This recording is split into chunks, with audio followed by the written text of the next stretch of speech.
Allah Subhanahu wa Ta'ala telah menurunkan ketentuannya serta mewajibkan umat Islam untuk membagi warisan sesuai dengan ketentuan itu. Dan bagi mereka yang secara sengaja melanggar dan tidak mengindahkan ketentuan Allah ini, padahal dia sadar dan tahu tentang hukum yang Allah tentukan, maka dia akan memasukkannya ke dalam api neraka. Tidak cukup hanya masuk neraka, bahkan hukuman buat para penentang adalah bahwa keberadaan mereka itu kekal abadi selamanya di dalam neraka. Apakah ancaman ini cukup? Belum. Bahkan masih ditambahkan lagi dengan jenis siksaan yang menghinakan. Ketentuan seperti ini telah Allah firmankan. Dan siapa yang mendurhakai Allah dan Rasul-Nya dan melanggar ketentuan-ketentuannya, yaitu hukum waris, niscaya Allah memasukkannya ke dalam api neraka, sedang ia kekal di dalamnya, dan baginya siksa yang menghinakan. Di ayat ini Allah Subhanahu wa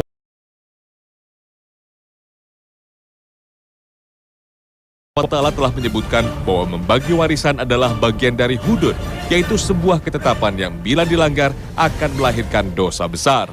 Bahkan di akhirat nanti akan diancam dengan siksa api neraka. Al-Imam Al-Qurtubi di dalam tafsir Al-Jami' li Ahkamil Quran menyebutkan bahwa ada dua macam maksiat.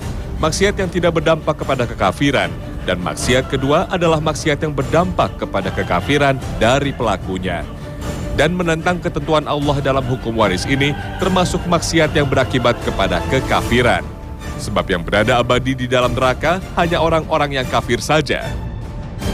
Tidak seperti pelaku dosa lainnya. Mereka yang tidak membagi warisan sebagaimana yang telah ditetapkan Allah Subhanahu wa Ta'ala tidak akan dikeluarkan lagi dari dalamnya, karena mereka telah dipastikan akan kekal selamanya di dalam neraka sambil terus-menerus disiksa, buat mereka yang tidak menjalankan hukum warisan sebagaimana yang telah Allah tetapkan. Pemirsa, kali ini Hasanah akan mengangkat seputar persoalan rumit masalah waris dalam episode Tanya Hasanah hari ini.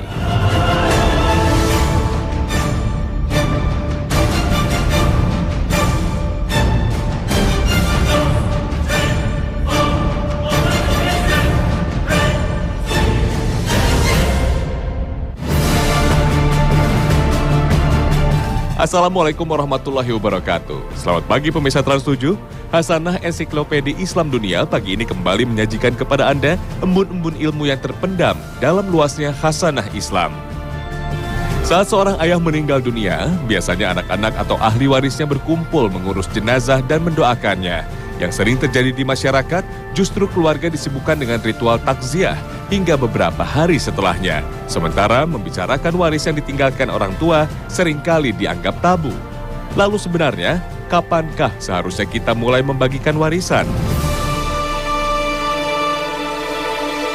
Pada hakikatnya, harta warisan itu memang harus segera dibagi. Karena dalam syariat Islam, tidak boleh ada harta yang tidak bertuan. Ketika almarhum masih hidup, maka harta itu ada tuannya, yaitu almarhum itu saat masih hidupnya. Tetapi begitu Allah memanggilnya dan dia wafat, maka harta miliknya itu menjadi tidak bertuan. Nah, dalam hal ini syariat Islam tidak membenarkan adanya harta tapi tidak punya tuan. Dan syariat Islam sudah menegaskan bahwa ketika ada seorang yang meninggal dunia, maka pemilik dari harta-hartanya itu adalah para ahli warisnya. Dan Allah Subhanahu wa Ta'ala, Allahu fi auladikum lidzakari mislu hadzil unsayain ila akhiril ayah. Allah itu berwasiat terkait dengan harta yang ditinggalkan oleh orang yang sudah meninggal, maka masing-masing ahli waris itu sudah ditetapkan siapa saja orangnya dan berapa besar bagiannya. Maka tidak ada halangan apapun untuk segera membagikan harta peninggalan almarhum, dan apabila ditunda sebagaimana yang sering kita lihat di tengah masyarakat kita, itu berpotensi menimbulkan masalah baru berikutnya. Yang pertama, katakanlah kita menjadi orang yang berkhianat. Karena harta ini sebenarnya milik para ahli waris, kenapa harus ditahan-tahan? Ini bukan harta kita, ini harta orang. Ini harta anak yatim, ini harta para ahli waris. Kenapa harus ditahan-tahan? Sehingga kita menjadi selesaikan, berikan, sampaikan amanah itu kepada mereka yang berhak kepada mereka yang menjadi pemiliknya. Yang kedua, berpotensi apabila harta waris ini tidak segera dibagikan, boleh jadi nanti di antara para ahli waris malah ada yang juga meninggal menyusul almarhum. Ini akan memperumit pembagian warisnya. Orang yang seharusnya sudah menerima harta malah tidak kita berikan, malah dia meninggal dunia. Ini menjadi hutang di atas hutang lagi. Dan yang memang kadang-kadang sering dijadikan alasan kenapa tidak segera dibagikan waris adalah karena biasanya harta itu tidak berbentuk uang, tapi berbentuk aset. Entah itu sebidang tanah, entah itu rumah, bahkan juga bisa kendaraan dan sebagainya. Alasannya karena belum laku dijual. Ini perlu juga kita luruskan bahwa sesungguhnya yang namanya bagi waris itu tidak identik tanah jual kendaraan.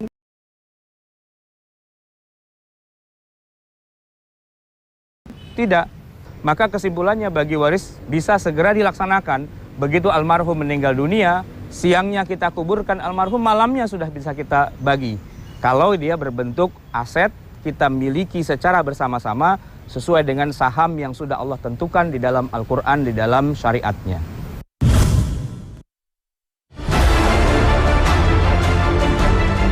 Pemirsa Hasanah, dalam pembagian harta warisan tentu ada aturan yang harus dijadikan acuan dan itu tidak boleh dilanggar. Lalu bagaimana prinsip pembagian harta warisan kepada ahli waris itu?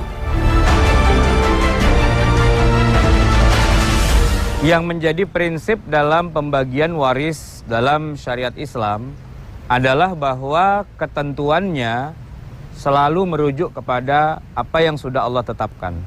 Bahwa yang berhak untuk menetapkan siapa saja yang menjadi ahli waris atau yang menerima harta waris, lalu masing-masing bagiannya dapat berapa itu adalah Allah.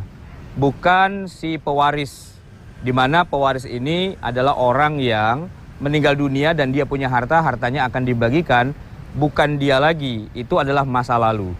Di mana sebelum turunnya ayat waris memang orang-orang yang akan meninggal silahkan bikin wasiat. Tetapi setelah turunnya ayat waris maka Allah yang menentukan segala sesuatunya. Sebagaimana Allah sebutkan di dalam surat An-Nisa itu bahwa ketika ada seorang suami meninggal dunia, maka yang menjadi ahli warisnya adalah istrinya. Disebutkan bahwa istri ini akan mendapatkan 1/8 bagian dari harta suaminya apabila suaminya itu mempunyai anak atau cucu keturunan yang menerima waris. Tapi kalau tidak ada anak, tidak ada cucu yang menerima waris, maka bagi adalah istrinya, maka suaminya juga termasuk di antara salah satu ahli waris. Bagiannya bisa menjadi setengah dari total harta istrinya apabila istrinya almarhumah itu tidak punya anak atau cucu yang menerima waris, dan si suami ini mendapatkan 1/4 apabila istrinya itu punya anak atau cucu yang menerima waris. Antara setengah dengan 1/4. Itu kaitannya dengan pasangan. Nanti dengan orang tua, wali abawaihi likulli wahidin minhuma as-sudus. Kalau almarhum yang meninggal dunia, entah dia laki atau dia perempuan, masih ada ayahnya, masih ada ibunya, masing-masing mendapatkan 1/6. Dan kaitannya dengan anak, Allah Subhanahu wa taala menetapkan kalau anaknya ada laki-laki dan ada perempuan, maka mereka semua itu menerimanya sebagai asobah, sisa. Ibu mereka atau istrinya almarhum sudah mengambil 1/8. Maka berapa sisa secara merata kepada anak-anaknya dengan komposisi lidzakari mislu hadzil unsayain. Untuk anak laki itu bagiannya sama dengan bagian 2 orang anak perempuan. Tinggal dibagi sisanya itu berapa dan jumlah anaknya berapa. Sebutlah misalnya anaknya ada 2, 1 laki 1 perempuan, maka seolah-olah anaknya ada 3.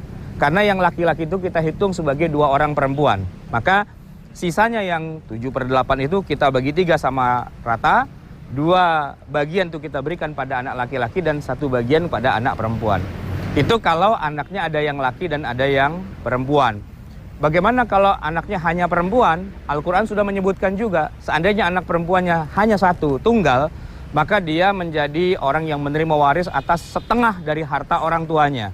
Nisf, setengah. Dan apabila anaknya itu lebih dari 1, katakanlah ada 2, 3, 4, tapi perempuan serata dengan jumlah mereka itu semua. Tentu saja Allah Subhanahu wa taala sebagai Tuhan yang menciptakan kita, tidak akan membuat suatu ketentuan kalau tidak ada kebaikan di dalamnya. Dan di dalam pembagian waris ini, menurut Allah Subhanahu wa Ta'ala, inilah yang benar, dan kita tinggal mengikutinya saja. Pasti nanti di belakangnya ada begitu banyak kebaikan-kebaikan.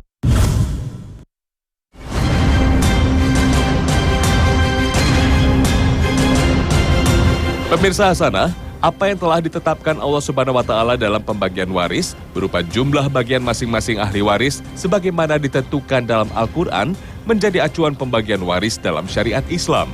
Laki-laki mendapatkan 2 kali dari anak perempuan. Dalam kata lain, anak perempuan mendapat jatah bagian separuhnya anak laki-laki.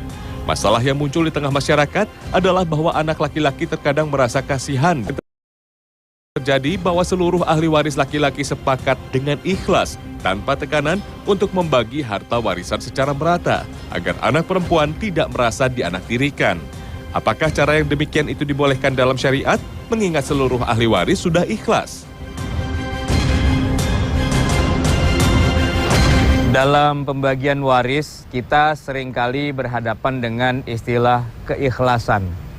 Keikhlasan dari satu atau beberapa ahli waris untuk tidak usah diberikan kepadanya haknya dalam masalah pembagian waris. Lalu bagaimana dengan ketentuan waris yang sudah Allah tetapkan melawan keikhlasan atau keridhaan pihak orang yang berhak menerima waris? Ada sebagian ulama yang mengatakan, ya sudah, kalau yang berhak saja sudah tidak mau menerimanya atau dia ikhlas menerima berat. Tetapi ada beberapa catatan dalam pendapat yang seperti ini. Kenapa? Yang pertama, apakah bisa ketentuan Allah itu diubah hanya berdasarkan keikhlasan dari para calon ahli warisnya? Dan yang kedua, bolehlah seseorang itu sebagai ahli waris dia ikhlas, tidak menerima apapun atau jatahnya dikurangi. Tapi bagaimana dengan hak ahli warisnya dia sendiri nanti, anak-anak dan istrinya? Ini ada kejadian menarik di masa Rasulullah Shallallahu Alaihi Wasallam. Tatkala salah seorang sahabat yang bernama Sa'ad bin Abi Waqqas, beliau datang kepada Rasulullah, dia bilang apa? Ya Rasul, saya ingin hibahkan semua harta saya di jalan Allah 100%. Saya ingin banyak-banyak berinfak. Tapi kata Nabi, kalau kamu hibahkan semua hartamu ini di jalan Allah, lalu nanti ahli warismu dapat apa? Maka Rasulnya itu sampai kata Sa'ad bin Abi Waqqas, kalau gitu sebagiannya saya infakkan, sebagian lagi saya sisakan buat ahli waris, separuh-separuh. Ternyata Nabi juga masih melarangnya juga. Bahkan sampai akhirnya ketemu angka sepertiga. Sepertiga itu yang diinfakkan di jalan Allah dan 2/3-nya untuk calon ahli waris. Barulah Rasulullah mengatakan ats-tsulusu was-tsulusu katsir. Kisah ini memberikan ide kepada kita bahwa melindungi hak-hak calon ahli waris itu menjadi sangat penting, sehingga dalam yang namanya wasiyah itu tidak boleh lebih dari 1/3 karena targetnya menjaga hak-hak calon ahli waris. Kalau dalam kasus kita sekarang ada pembagian waris, lalu ada misalnya salah satu di antara calon penerima waris itu mengatakan, saya tidak usah dikasih juga tidak apa-apa, atau hak saya dikurangi juga nggak apa-apa. Tapi bagaimana dengan nanti dia juga punya waris untuk anak-anaknya dan istrinya dan ahli warisnya dia berikutnya. Oleh karena hadap waris untuk anak-anaknya dan istrinya dan ahli warisnya dia berikutnya. Oleh karena itu sebenarnya kalau mau dilihat secara lebih komprehensif, kenapa kita harus mengubah ketentuan Allah dengan alasannya kita sudah ikhlas? Kenapa kita tidak langsung saja, ya sudah kita bagi saja sesuai dengan ketentuan Allah. Kemudian setelah itu, kalaulah misalnya kita ingin berbagi satu dengan yang lain dengan sesama ahli waris, lakukanlah sesudah pembagian waris yang sesungguhnya dilaksanakan. Tunaikan dulu perintah Allah sebagaimana Quran telah memerintahkannya. Lalu setelah masing-masing ahli waris sudah menerima haknya masing-masing, silahkan berbagi.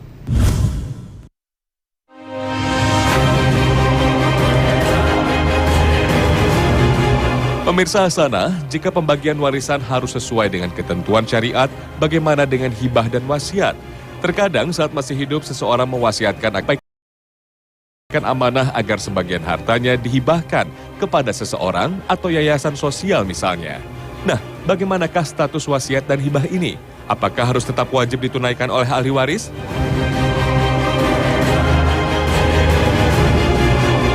Wasiat sesungguhnya adalah ketentuan pembagian harta yang dilakukan atau yang diwasiatkan oleh almarhum sebelum beliau meninggal dunia. Bahwa nanti kalau saya meninggal dunia, maka harta saya ini akan saya berikan kepada si fulan, masing-masing berapa. Itu namanya wasiat. Dan ada perintahnya di dalam Al-Quranul Karim, ayat tentang wasiat, di mana kemudian akhirnya ayat ini dihapus dengan ayat waris. Oleh karena itu, para ulama membuat ketentuan bahwa wasiat ini, setelah turunnya ayat waris, sudah tidak berlaku buat, katakanlah misalnya dia punya anak tiri, atau dia punya keponakan yang terhijab, atau dia punya cucu yang terhijab. Artinya bukan termasuk di dalam kelompok yang menerima waris. Maka mereka ini boleh menerima wasiat dari almarhum yang dituliskan atau yang ditetapkan sebelum beliau meninggal. Dan ada lagi satu catatan bahwa yang namanya wasiat ini tidak boleh melebihi jatahnya dari jatah para calon ahli waris. Sebagaimana yang sudah Nabi sebutkan kepada Sa'ad bin Abi Waqqas, as-sulusu was-sulusu katsir. Kalau kamu mau berwasiat, seandainya nanti saya meninggal, saya akan berikan kepada fulan, maka jumlahnya itu tidak boleh melebihi jatah untuk para ahli waris. Maksimal hanya sepertiga. Dan kalau lebih dari sepertiga, maka wasiat itu gugur dengan sendirinya. Laksanakan wasiat-wasiat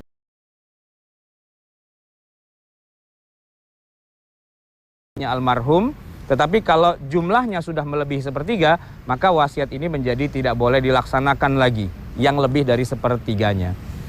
Adapun bagaimana dengan hibah? Nah, hibah ini adalah pemberian harta dari orang yang punya harta kepada orang lain pada saat dia masih hidup dan tidak ada kaitannya dengan kematian dia.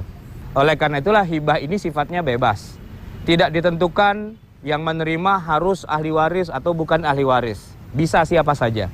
Dan juga bebas, tidak ditentukan harus berapa maksimalnya pemberian harta hibah ini.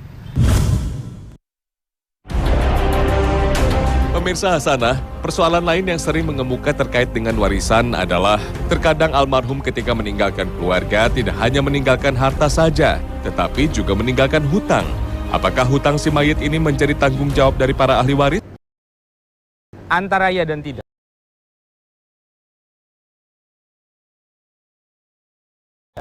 Maksudnya begini, kalau dikatakan wajib menanggung hutangnya karena memang haknya mereka jadi hilang atas harta peninggalan dari almarhum, sehingga tidak bisa menerima warisan.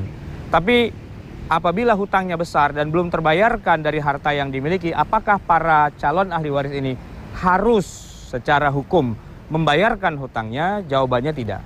Artinya seorang tidak dihukum karena hutang almarhum, di mana dia menjadi ahli warisnya, gara-gara almarhum tidak bayar hutangnya, maka kita sebagai ahli warisnya lantas dihukum, harus menanggung dosa. Itu tidak. Sehingga kalau tidak harus dihukum, tidak menanggung dosa, maka sebenarnya secara hukum syar'inya, itu bukan kewajiban dari para ahli waris. Jadi skema pembagian waris ini berlakunya hanya untuk ketika almarhum meninggalkan harta lalu dibagi sesuai dengan skema waris. Nah, adapun siapa yang harus menanggungnya, yang menanggungnya adalah almarhum sendiri. Kita sebagai temannya, saudaranya, keluarganya, masyarakatnya, dan sebagainya. Akankah kita mengeringankan hukuman dia di alam kubur dan di akhiratnya? Itu tergantung kita. Kalau kita merasa kasihan, maka kita bayarkan hutangnya, walaupun kita bukan ahli warisnya, bukan keluarganya, bukan siapapun. Dan itu terjadi di masa Rasulullah SAW. Di mana Nabi pernah ketika ingin menyolatkan seorang sahabat yang matinya punya hutang, dan tidak ada yang mau menanggung hutangnya ini, tidak ada ahli waris dan sebagainya. Ada seorang sahabat yang menyatakan, ya Rasul, saya tanggunglah hutang-hutangnya ini. Apakah bisa meringankan dosa-dosanya? Maka Rasulullah membolehkan, silahkan saja bayarkan hutang orang tersebut, nanti dia akan diringankan siksanya dan Anda akan mendapatkan pahala dari harta yang Anda berikan sebagai pembayaran hutang si almarhum. Jadi yang wajib itu bukan ahli warisnya, tapi ya kita harusnya dan layaknya adalah memang anak-anaknya, keluarganya, dan sebagainya. Itulah mengapa biasanya ketika ada jenazah yang sedang mau kita kuburkan, biasanya sebelum dikuburkan ada satu perwakilan dari keluarga yang meminta kepada jamaah yang hadir, mungkin ada hutang dari almarhum, silahkan menghubungi kami keluarga biar kami bisa bayarkan. Sebenarnya itu bukan dalam bab kewajiban, tapi dalam bab kasih sayang kepada almarhum. Beliau orang tua kami, beliau yang membesarkan kami, banyak jasanya. Mengapa kita tidak boleh untuk membalas jasanya ketika beliau sedang disiksa di dalam kuburnya? Kita bayarkan hutang-hutangnya dan kita doakan agar beliau aman di alam kuburnya, mendapatkan raudhah min riyadil jannah. Jadi kalau ada hutang-hutang almarhum, biar kami yang tanggung saja. Ini babnya bukan bab kewajiban, tapi bab kepantasan, kelayakan, bakti seorang anak kepada orang tuanya. Terkait dengan pembagian harta, ada istilah yang dikenal dalam masyarakat kita dengan harta gonogini. Istilah ini biasanya mengemuka ketika sepasang suami istri bercerai. Saat itulah sang istri harus menerima harta gonogini. Apakah yang demikian ini ditetapkan dalam syariat agama? Sebenarnya dalam kaitan harta gonogini ini Islam jauh lebih adil. Kenapa? Karena pada prinsipnya harta yang dimiliki oleh istri itu tidak otomatis menjadi milik suami, sebagaimana harta suami juga tidak secara otomatis menjadi milik istri. Jadi harta istri adalah harta istri, harta suami adalah harta suami, baik sebelum pernikahan atau selama pernikahan berlangsung, dan begitu juga ketika pernikahan itu kemudian harus terjadi perceraian, perpisahan.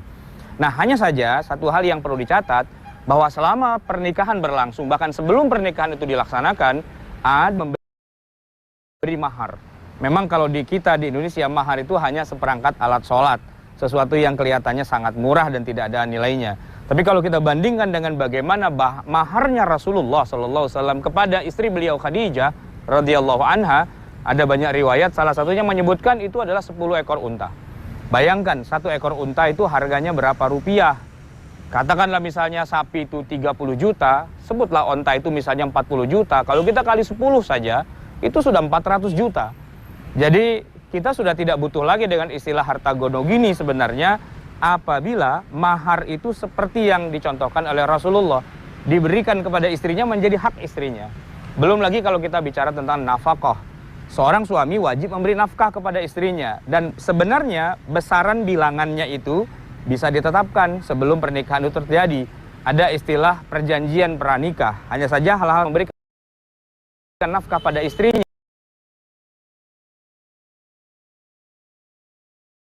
bahkan mahar yang juga nilai besar, itu seperti tidak pernah terjadi. Sehingga akhirnya selama perjalanan pernikahan, istri itu seperti tidak dapat apa-apa. Dia sudah membantu suaminya memasak, menyapu, ngepel, ngurus anak, dan sebagainya. Tapi ketika bercerai, seolah-olah dia juga tidak dapat apapun. Maka ada tindakan untuk membuat istilahnya harta gonogini, harta mereka berdua itu kemudian dibelah dua.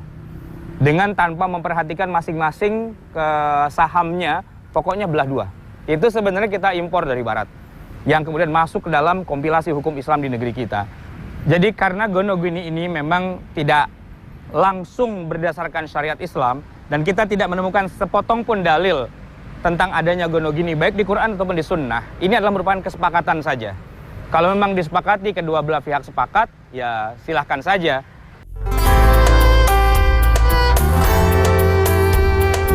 Allah Subhanahu wa Ta'ala berfirman, tidak sepatutnya bagi mukminin itu pergi semuanya ke medan perang. Mengapa tidak pergi dari tiap-tiap golongan di antara mereka beberapa orang untuk memperdalam pengetahuan mereka tentang agama dan untuk memberi peringatan kepada kaumnya apabila mereka telah kembali kepadanya, supaya mereka itu dapat menjaga dirinya. Quran Surat At-Taubah ayat 122. Pemirsa Hasanah, semoga sajian tayangan Hasanah pagi ini dapat memberikan pencerahan dan pengetahuan bagi Anda. Akhir kata, wassalamualaikum warahmatullahi wabarakatuh.